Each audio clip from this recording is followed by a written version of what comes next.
kali ini ke map paling klasik di PUBG Mobile. Ini dia, Erangel.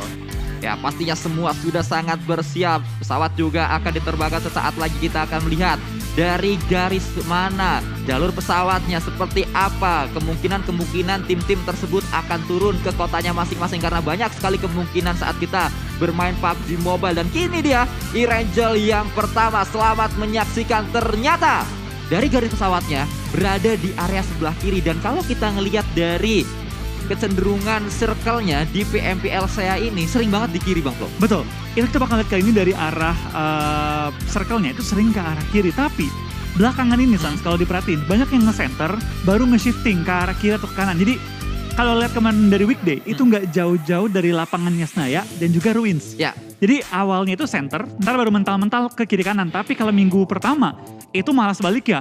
Dari awalnya udah ke Lipovka atau ke Gergopol, mentalnya semakin jauh lagi. Jadi kita bakal lihat kali ini meta untuk di Super Weekend kali ini seperti apa, atau mungkin bakal lebih ngimbang. Karena kalau kita bandingin dengan minggu-minggu awal, terlihat circle-nya udah gak segalak lagi dibanding awal-awal ya. Udah gak banting-banting kayak awal-awal dari PMPL-SEA. Kita melihat juga ternyata NFT. Tim yang baru bermain ini adalah match pertama NFT bermain di Super Weekend PMPL-SEA Championship Season yang keempat. Mereka turun di arah Mount Stelber. Di arah Gunung Stelbernya berada di sana. Mungkin akan coba melakukan scraping juga di area dekat Kameski. Karena kita tahu bersama sebenarnya di utara Stelber yang akan diisi oleh Spavel itu juga banyak compound. Betul, itu enak banget sih. Itu biasa menjadi juga pilihan dari berbagai tim. Termasuk tim-tim yang susah masuk ke arah kota mereka ataupun nyampe ke arah kota mereka. NFT, gue nggak tahu ini mereka lagi mapping atau enggak, karena kan mereka sering banget pindah-pindah kota. Ya. Wajar kalau mereka menggunakan ronde kali ini khusus untuk melakukan mapping. Misalnya kita nggak punya rumah nih di Erangel, kan keambil tuh dari arah Novonya oleh Bayern United. Ya udah kita cari rumah baru nih yang kosong. Yang tadi gue mapping itu kan ada yang gue pernah mapping ya, gitu Gatka, Pochinki, Milta Power, Stalber, dan juga scrappingannya Livescape itu kosong. Oke. Tapi baik lagi, itu kan baru teori. Di lapangannya seperti apa? NFT gue yakin dengan mereka cuma punya 15 game dan harus ngejar poin, gak mau menyanyiakan satupun ronde. Ya mereka ngambil paling aman. Kita lihat jumlah orang turun. Kalau misalnya di awal-awal kan berarti Severn itu. Ya. Kalau cuma 4 orang, tim Secret turun.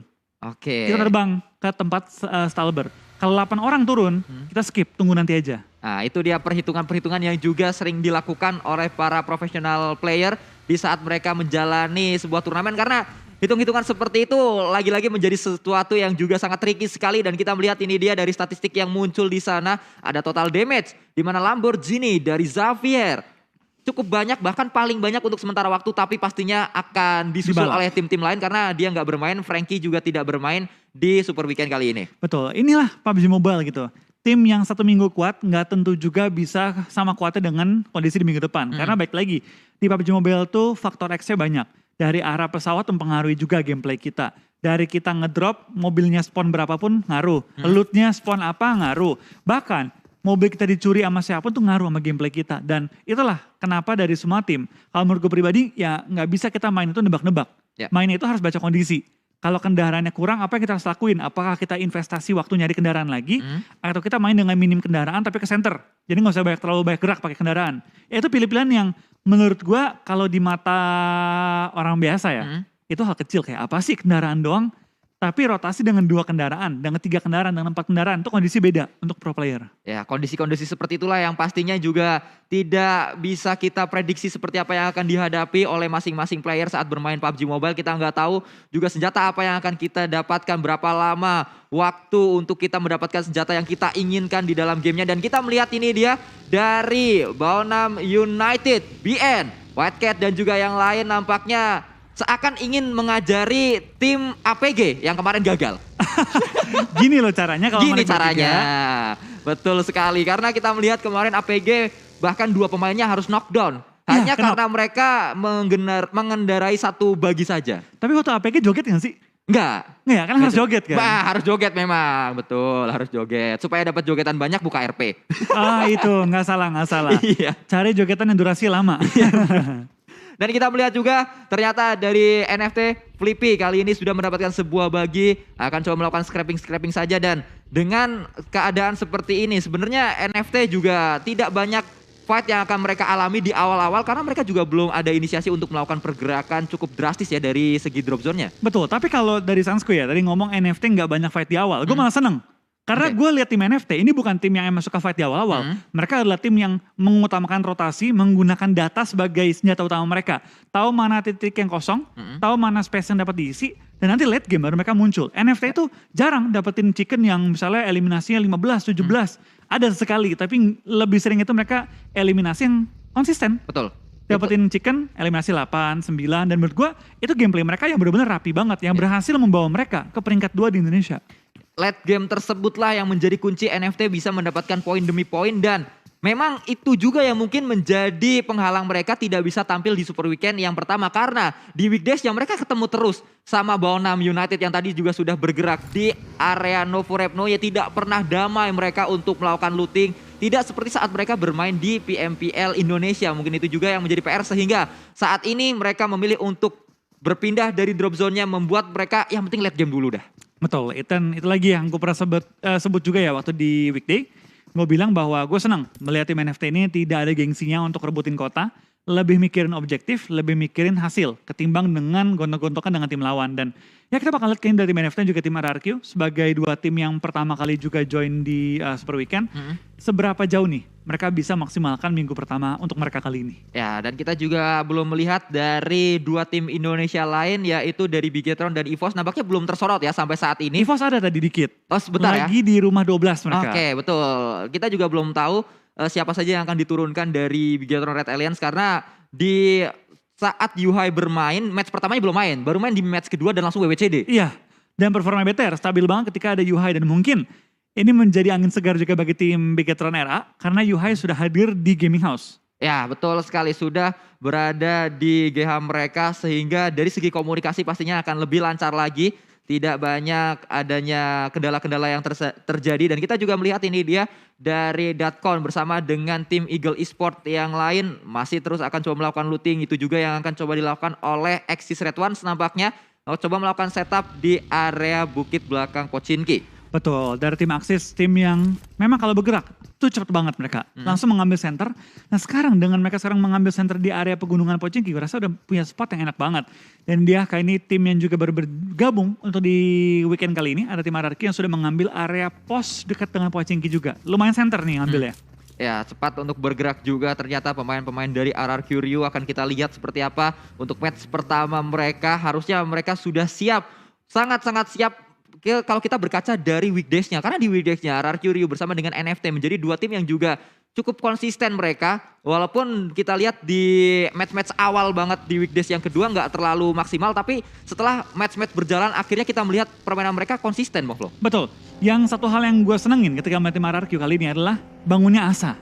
Oke, betul. Asa kan ketika di minggu pertama itu benar-benar bisa dibilang galak banget mainnya. Tapi minggu kedua, minggu ketiga, dia menurun performanya. Dimana dari Nerpeko dan juga Mort yang naik. Tapi kemarin di weekdays terlihat dari Nerpeko dan juga dari seorang Asa bahkan meng-clutch berapa tim tuh? Ya. Dari Eagle 4 orang di clutch berdua. Dari FaZe Clan pun banyak di take down sama mereka. Dan itu menunjukkan bahwa Asa ini mulai bangkit lagi. Ya inilah yang pastinya dibutuhkan oleh RRQ Rio. Itu juga yang menjadi alasan mengapa RRQ Rio mendatangkan seorang Asa saat di PMPL ID season yang keempat kemarin. Karena mereka sadar betul potensi akan pemain ini, potensi pemuda tersebut, Asa yang pastinya akan coba menjaga Asa untuk RRQ Rio di PMPL SEA Championship season yang keempat. Dan kita berpindah menuju ke arah Bigetron Red Alliance di mana ada Yuhai yang bermain dari match pertama kali ini. Betul, kali ini kita bakal lihat line up yang sama seperti minggu lalu juga di mana Yuhai sudah bermain kembali dengan hadir di Gaming House. Tentu ini menjadi angin segar lagi-lagi gue sebut karena apa? Karena sepanjang PMPL Indonesia, yes ada Yuhai tapi nggak se-GH, beda feel-nya. Ya, betul sekali. Pastinya dari segi evaluasi setelah match pun akan terasa berbeda. Mungkin dari segi ngobrolnya juga saat kita bersama tatap muka lah istilahnya. Pasti akan lebih cair lagi dan juga pasti akan lebih nyaman lagi untuk melakukan komunikasi. Dan kita berpindah kali ini dari area circle-nya kembali ke arah kiri lagi-lagi. Betul, kita bakal kembali shifting ke arah kiri, cukup banyak tim yang langsung mengambil center dan sekarang menggalau nih. Karena mengambil juga area jembatan, tapi sebelum kita pindah jembatan kita bakal lihat Onyx dan juga tim Axis bakal saling berhadapan kali ini Foki dan juga Mika. Bakal bertemu dengan 4 sekaligus player dari tim Onyx di mana lemparan granat hampir menumbangkan Jeffs membawa nyawanya ke setengah, tapi dari Axis karena gagal mendapatkan knock dadakan harus tarik mundur daripada Sky Only menemukan seorang Foki kali ini. Ditumbangkan dan lihat dari Onyx langsung pede banget ngeflank ke arah kiri bawah. Dan kita melihat kali ini 2 pemain bergerak dari pemain-pemain Onyx seperti yang tadi Bang Flo katakan juga dari arah kiri bawah. Ini juga tim yang baru datang, tim yang baru memulai startnya di Super Weekend. Karena di Super Weekend yang pertama Onyx tidak bermain dan kita melihat juga untuk Super Weekend yang kedua dapat lagi 1 pemain nampaknya. Oh, Foke tadi yang tersukur ke arah tanah langsung akan coba dipulangkan saja dan kita melihat ternyata Error juga tertrack down ke arah bawah, harus segera diselamatkan. Ada sebuah smoke defensif yang di pop up oleh pemain-pemain Onyx. Betul, keadaan sementara 3-3 untuk kedua tim tapi Mika di bawah cukup low. Dimana Heinuf lagi mencari confirm knock-nya kali ini tapi belum sampai ditumbangkan kembali player yang dia berhasil knock. Heinuf menyadari bahwa ini fight yang cukup sulit dimenangkan, sedikit tarik mundur kembali menyatu dengan seorang kacang susu di mana Mika terus memberi pressure di bagian sisi kanan dari fightnya.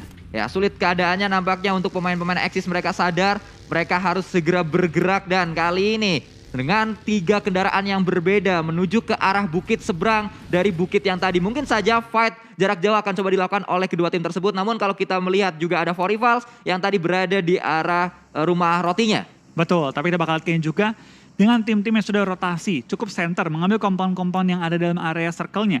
Tentu ini akan membuat tim-tim yang masih ada di pinggiran circle harus punya PR yang lebih berat, termasuk juga dari FaZe Clan yang masih di area Gatka kali ini. Vintorsen kawan-kawan sudah mulai bergerak juga, mereka sementara punya, yang terlihat tuh 4 kendaraan, di mana Korpai sudah membuka jalan ke arah perbukitan dan sudah mengatakan bahwa oke, aman. Ya, karena tadi Korpai sudah touchdown terlebih dahulu turun dari kendaraannya sehingga dari 3 pemain FaZe Clan yang lain langsung datang ke area ini juga melakukan setup di sana berada di area high ground. Bahkan Mr. Five juga sudah mendapatkan kali 6 tadi, sangat-sangat membantu pastinya dari vision yang dimiliki oleh Mr. Five. Betul, NFT pun sudah mulai rotasi kali ini dari kanan atas Talber muncul-muncul di bawah dan ini seperti rotasi biasanya NFT. Ya. Betul, ini yang menjadi sesuatu yang sangat menarik juga untuk NFT. Biasanya mereka juga mengambil area ini, tapi bedanya mereka dari Novo, dari kanan bawah menuju ke arah jembatan kanan, lalu menyusuri area pantainya. Betul, ini sama aja ujung-ujungnya gitu kan. Ada di bagian pantai-pantai juga mengambil komponen besar dan sekarang sudah melakukan setup untuk circle kita yang ketiga yang kali ini sudah mulai OTW menutup. Tapi apakah waktu yang dimiliki NFT untuk melakukan rotasi sama? Karena kan jaraknya jauh juga kalau dari Mostelber. Beda kalau mereka harus rotasi dari arah Novo Repno. Ya ini juga yang pastinya harus diperhatikan oleh NFT. Dan kita masih terus melanjutkan Fluket dengan DP-nya tadi melakukan sebuah open fire menuju ke arah lawan-lawannya. Namun belum ada sebuah knock yang didapatkan. Tapi kalau kita melihat dari area circle-nya kembali membanting ke arah kanan kali ini. Betul, ini banyak mengambil perbukitan yang dapat diisi oleh tim RRQ, APG dan juga seberangnya ada EVOS. Dan kali ini juga ada area-area open field yang ada diisi oleh tim Axis. So kita bakal lihat dari tim MSC juga langsung rotasi menuju ke bagian-bagian open field. Di mana mereka sudah melewati area selatan dari Pochinkinya menuju ke open field yang tampak ya bakal mereka mainkan pinggir-pinggirannya terlebih dahulu. Sedangkan NFT, ya mereka terlihat main pelan-pelan aja. Tapi mereka juga pasti juga mempertimbangkan sih. Posisi mereka ada cukup jauh dari zona, tapi yang mereka mau lewatin adalah tempat-tempat yang cukup panas diperebutkan oleh tim-tim, yaitu pinggir-pinggiran dari farmnya. Ya pasti yang akan coba dibuka kali ini oleh seorang Spavel. Tadi turun dari kendaraan terlebih dahulu, membuka skopnya untuk membuka apakah ada lawan-lawannya di depan sana, nampaknya cukup aman sehingga melanjutkan perjalanan lagi. Dan kita berpindah ke arah yang lain. Nyaman sekali pemain-pemain dari MS Chonburi bahkan sudah mendapatkan sebuah compound kali ini. 2 lagi akan coba split berada di area bukitnya. Betul, mereka sudah menyebar dan lagi coba nih untuk masuk lebih center lagi dalam area circle. Sementara area mereka sudah dipastikan kosong, mereka sudah melakukan scouting juga tapi terlihat pinggir-pinggiran circle lainnya. Ada 2 tim yang sudah langsung berhadapan antara FaZe Clan dan juga dari tim Secret. MSC pun langsung mengambil high ground, membuka sedikit space untuk tim FaZe Clan ambil bagian low groundnya, tapi tentu itu tempat yang cukup berbahaya karena high ground advantage dipegang oleh MSC. Ya, Fredo menjadi pemain kunci juga untuk tim Secret saat dia bermain. Sangat luar biasa performa untuk tim Secretnya juga. Kita melihat kali ini 2 pemain di belakang akan coba melakukan backup. Namun Kid juga melakukan flank ke arah sebelah kiri dari pertahanan Fast Clan. Dari sisi lain kita melihat Baonam baru saja bergerak dan sudah ditunggu ternyata oleh 2 pemain Infinity. Betul, kita bakal lihat dari tim BN tampaknya mengalami apa yang pernah dialami oleh tim NFT. Ya. Dihalangi di bagian jembatan, tidak dikasih lewat dengan bebas, dan sekarang BN punya PR yang cukup berat karena mereka kalau lewat itu pasti jadi bahan tembakannya tim Infinity. Kalau mereka nggak lewat, tentu mereka akan menghabiskan waktu cukup banyak di bagian jembatan. Ya, nampaknya pemain-pemain dari BN memilih untuk menerjunkan kendaraan-kendaraannya dan satu menyangkut di sana, sulit untuk bisa terjun. Akhirnya terjun juga. Ada 2 kendaraan yang bisa diselamatkan, tapi masih bisa. Hampir. Kirain masuk ke air dan nggak bisa digunakan. Gue udah mikir kan, wah ini kalau kena air, kan kalau kena setengah air aja itu bisa berhenti mobil Iya. kan. Gue udah mikir, wah kena setengah berhenti nih. Itu paling bete. Ketika mobil itu masih bisa lu naikin, masih ada di bagian atas air, tapi nggak bisa gerak karena udah kerendam sebagian mobilnya. Ya, kita melihat juga kali ini nampaknya Capone dikirim untuk menjaga area dari seorang Gotani dan juga satu yang berada di sebelah kiri. Nyangkut satu kendaraan tidak bisa diselamatkan lagi, namun nampaknya akan coba diikhlaskan saja karena masih ada 2 lagi yang dimiliki oleh Baonam United. Betul, tapi nggak cuma Infinity, tampaknya dari VPE juga mengambil keuntungan di mana ada 2 pemain dari tim BN. Kali ini dikunci di bagian luar area circle. Ada 1 yang kenok dan tambah lagi knocknya. 2 player yang kenok oleh tim VPE. Ravenclaw juga untuk ngejaga sisi belakang dan ngejaga sisi belakang sudah dipenuhi oleh dia. Ya. Dijaga jalur dari tim BN. Sangat baik apa yang dilakukan oleh seorang Ravenclaw, bahkan tadi meledak. Pemain-pemain dari BN terkena ledakan oleh kendaraannya maksud saya. Dan kita berpindah ke arah 2 pemain BN yang tersisa. Akan coba melakukan hal yang sama karena mereka mendapatkan sebuah momentum di saat Logan tersungkur ke arah tanah. Swaps juga menjaga area ini, melakukan sebuah tembakan juga Mela dari sisi lain. Namun datang 2 pemain dari BN cukup berani melawan 1 pemain yang masih bisa nembak, yaitu Nuzi melemparkan sebuah granat dilemparkan meledak di sana dan ternyata belum meledak tapi sudah pulang duluan. Betul, tapi Infinity juga kehilangan player mereka kali ini dan sekarang mereka harus bertahan dengan sisa 3 player mereka punya. VPE dari seorang Schwab sendiri udah ngantongin 3. Total dikantongi oleh tim VPE 5 eliminasi di awal permainan. VPE minggu pertama bisa dibilang up and down. Minggu kedua mereka memulai Super Weekend dengan permainan yang begitu agresif. Kata siapa? Butuh zona buat menang. Ya, VPE ini nggak dia. butuh zona.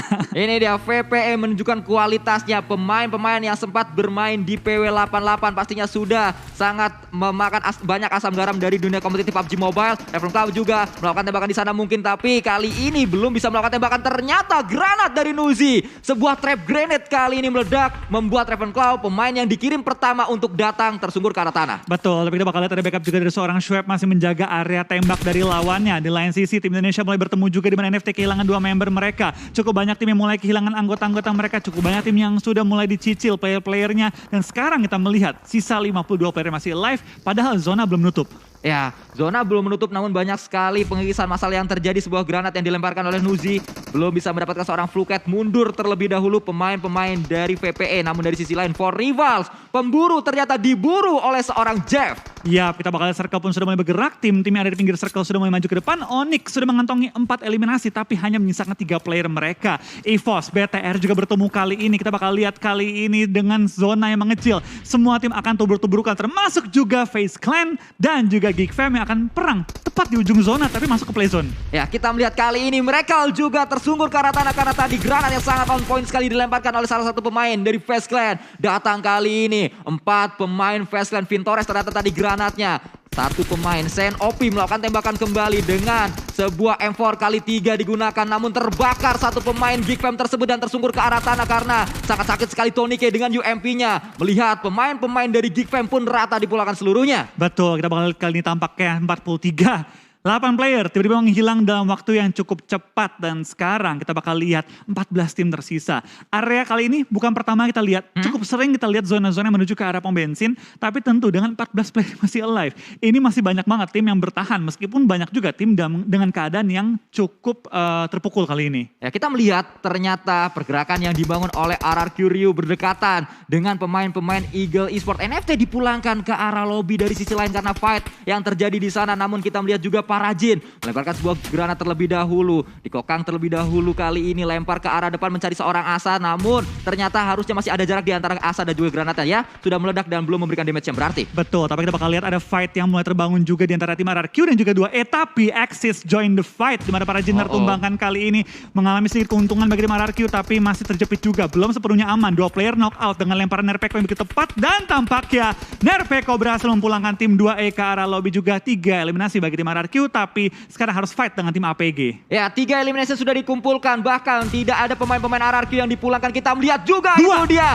2 sudah terknockdown bahkan 3 dan kembali RRQ tidak ada. 30 detik 2 tim dipulangkan oleh mereka. Yes, ini dia RRQ kita lihat di Indonesia sekarang sudah bermunculan juga 6 eliminasi kantongi kali ini. One by one kita lihat dari tim RRQ mulai mengamuk di minggu super weekend kita kali ini, minggu kedua. Sangat luar biasa, ini dia yang kita tunggu-tunggu, start yang sangat menjanjikan oleh RRQ Ryu. Walaupun mereka terlambat untuk memulainya, tapi tidak ada kata terlambat untuk memulai berjuang. Itulah yang dilakukan oleh RRQ Ryu. Mereka terus berjuang, saat ini 6 elimination menjadi bukti bahwa mereka siap untuk menghadapi super weekend yang kedua. Kita berpindah ke arah yang lain, ternyata Gotani sedari tadi memang menjaga area tower ini. Betul, dan zona yang begitu sulit dikendalikan kali ini. Tampaknya kita bakal lihat kembali fight terbangun antara VPI dan juga tim FaZe Clan. 2 tim dengan kemampuan firepower yang luar biasa bertemu di zona kita yang kelima dan bukan di play zone tapi di area dari blue zone yang bentar lagi. VPS Schweppes dapetin targetnya tapi lihat spray down dari Tony K merupakan seorang Schweppes. Fluket, Tony K, one-on-one situation, kita bakal lihat seorang Vintorez juga masih mencari angle shoot ke arah lawannya. Stone ditumbangkan, Fluket last player standing bagi tim VPE bakal coba untuk kabur juga kali ini maju ke arah depan tapi lihat 2 tim sudah menghalangi jalannya. Ya, sulit sekali untuk seorang Fluket keadaannya karena di sebelah kiri ada Vintorez yang juga kali ini akan coba dikejar, akan coba dihadang oleh seorang Fluket tapi berhasil. Itu dia Vintorez menjadi sebuah elimination untuk seorang Fluket. Betul, 8 eliminasi dari tim VPE tapi sayang sekali tinggal Fluket yang masih bertahan di zona kita kali ini. Tony K pun akhirnya terobos ke arah tengah-tengah lapangan, tepat depan dia juga ada Axis, ada juga Onyx, arah tim-tim lain juga sudah menunggu dan ini dia VPE Fluket last player standing juga lewat tengah-tengah ladang. Sulit keadaannya, meledak di sana tapi ternyata Tony K yang mendapatkan sebuah knock ke arah seorang Error. Jeff akan coba diincar juga, 2 didapatkan oleh seorang Tony K tapi Tony K dipulangkan karena ada granat yang juga dilemparkan oleh pemain Onyx. Sangat luar biasa apa yang dilakukan oleh Tony K. Tapi Tony K last man standing, bukannya goyang malah makin garang. Menumbangkan 2 player dari tim Onyx yang benar-benar menunjukkan skill individu dia luar biasa kuat. Tapi sebelum kita melihat tim-tim lain, tampaknya 2 tim Indonesia bakal fight juga di mana tampaknya 3 tim Indonesia bakal fight di sisi yang sama. Di mana ada tim BTR, ada EVOS, ada tim RRQ, semua bersebelahan kali ini. Ya, kita melihat juga Ryzen tersukur ke arah tanah kembali. Sebuah civil war yang terjadi dan ternyata kali ini dimenangkan oleh EVOS Reborn. Betul, gantian kali ini ya. Tapi kita bakal lihat kali ini juga masih ada 2 tim Indonesia yang bertahan. Ada tim EVOS, ada tim RRQ. Tapi RRQ mengalami kesulitan karena sekarang mereka tidak mau harus maju ke depan. Harus nabrak ke arah tim Axis yang masih menjaga area shake dan juga split kedua angle yang berbeda yang pasti akan menyulitkan tim RRQ untuk fight. Ya, tapi dari sisi lain kita melihat pemain-pemain tim Secret Malaysia melihat ke arah bawah karena ada satu pemain dari Infinity. Tapi kita melihat juga Sky Only, pemain terakhir yang dimiliki oleh Onyx, melakukan tembakan tadi menuju ke arah RRQ Ryu. Ya, tapi lihat di bagian kanan bawah layar kecil kita dari Nuzi diincar terus-terusan dan sekarang 6 tim tersisa dengan 16 player yang masih alive. Dimana dari EVOS, dari tim RRQ sama-sama lengkap player mereka. Bahkan RRQ sudah mengantongi 8 eliminasi. Wow, 8 elimination point sudah dikumpulkan. Kita melihat juga Mika OP menjadi pemain yang terpisah dari rekan-rekannya dari Axis Red Ones. Pastinya memberikan angle shoot yang berbeda juga. Tapi Fredo dari tim Secret kembali akan coba memberikan sebuah ancaman ke arah compound yang dimiliki oleh pemain-pemain EVOS Reborn. Betul, tampaknya RRQ pengen motongin pergerakan dari tim EVOS, mengambil bagian low groundnya. Tapi perjalanan mereka tidak semulus itu karena mereka belum masuk ke arah zona. Kalau mereka motong depan EVOS, itu bakal masuk ke low ground dan EVOS bakal mendapatkan keuntungan terbesar. Tapi Nerpeko nembak ke arah kacang susu, menumbangkan 1 player kali ini dengan jarak yang cukup jauh. Nerpeko tampaknya cukup mengamuk juga dengan 4 elimination mereka dia sudah kantongi di zona kali ini. Dari 8 ternyata 4 datang dari seorang Nerpeko, menjadi bukti bahwa ini adalah pemain yang sangat penting untuk RRQ Ryu. Namun ternyata Nerpeko tersungkur ke arah tanah, tertangkap oleh seorang Lyzek dari area ini. Betul, kita bakal lihat dari Nerpeko tampaknya sedikit sulit untuk diselamatkan. RRQ pun dalam kondisi yang cukup terjepit, tapi dengan kondisi zona kali ini mereka mau nggak mau harus coba nge-clear atau maju sedikit lebih jauh dengan mengandalkan 14 dan juga asap. Ya, kembali kita melihat di mana For Rival salah satu pemainnya yaitu Rich berada di belakang smoke-nya. Tapi pemain-pemain For Rival yang lain, Apple juga akan coba maju ke arah depan. RRQ akan coba diincar juga oleh seorang Heino dari Axis Red Ones. Betul, kita bakal lihat kain dari tim Axis. Mereka punya Shack, memang areanya sangat kecil, tapi nggak ada yang bisa nembak ke arah mereka. Tapi kalau gue jadi tim RRQ, sekarang Shack ini menjadi incaran gue sih. Kalau gue jadi mereka ya, karena mau tidak mau gue harus coba nabrakin.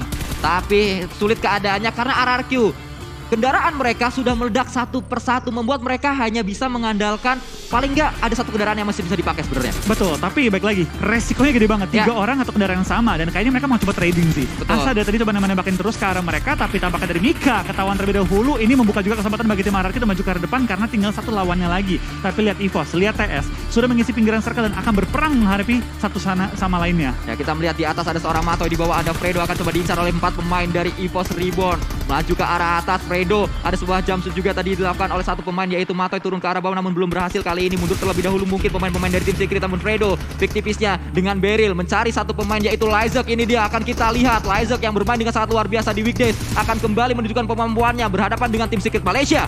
Betul, kita bakal lihat seorang Fredo terus bergocek kiri dan kanan mencari targetnya, tapi kita bakal lihat kali ini Red Face membawa lawannya cukup low. Fredo kembali low untuk kedua kalinya. Matoy masih terus menjaga angle entry dari tim EVOS. Ya, sulit sekali keadaannya, namun ternyata dari sisi lain For Rival lah yang mendapatkan satu pemain dari tim Secret. Ini menjadi sebuah momentum sebenarnya untuk EVOS bisa memulangkan pemain-pemain dari tim Secret karena tersisa satu pemain saja. Matoy akan coba ngacir, ditembak juga dengan M4 kali 4. Akankah berhasil kali ini? Sangat low HP dan meledak di sana, dipulangkan oleh seorang Microboy. Betul, dari top 3 2 tim Indonesia masih bertahan juga. Ada EVOS, ada tim RRQ, dan For Rivals ditekan habis-habisan oleh tim EVOS kali ini. Tapi lihat dari EVOS dengan jumlah anggota yang mereka masih punya, tampaknya kill demi kill mereka kantongi kali ini, dan EVOS langsung maju ke arah tim For Rivals, memberikan kali ini kesempatan bagi tim RRQ untuk melakukan revive juga. Feeling gue ini bakal top 2 Indonesia sih. Ya, akan kita lihat karena dari segi For Rivals langsung dipulangkan begitu saja, dan berarti match pertama di hari ini, match pembuka akan didapatkan oleh tim Indonesia. Sebuah spray juga dilakukan, tumbang satu persatu pemain-pemain dari RRQ, dan winner chicken dinner didapatkan oleh EVOS Reborn. Yes, pembuka minggu kedua langsung disabet 1 and 2 oleh Indonesia, di mana EVOS berhasil mengantongi total 12 eliminasi di game pembuka kita. Mengamankan poin mereka dan terus membuat mereka sekarang menuju ke puncak dari klasmen Super Weekend. Congratulations bagi tim EVOS dengan permainan yang luar biasa. Kali benar-benar garang dari mereka. Dari persabaran eliminasi pun merata, yang menunjukkan bahwa memang semua anggota tim EVOS Reborn ini galak banget. Tapi kita juga melihat perjuangan dari tim RRQ Ryu, di mana 9 elimination, 5 dari Mort, 4 dari Nerpeko. Dan mereka juga berada di hashtag yang kedua, menjadi penantang kali ini untuk tim-tim lain. Tim-tim lain harus sadar ini adalah RRQ Ryu yang berbeda, tidak seperti RRQ Ryu di minggu yang pertama. Betul, Naganya sudah bangun kali. Naganya sudah bangun nampaknya. Dan kita melihat juga permainan yang sangat-sangat baik sekali, step by step yang dilakukan oleh RRQ Ryu dihadapi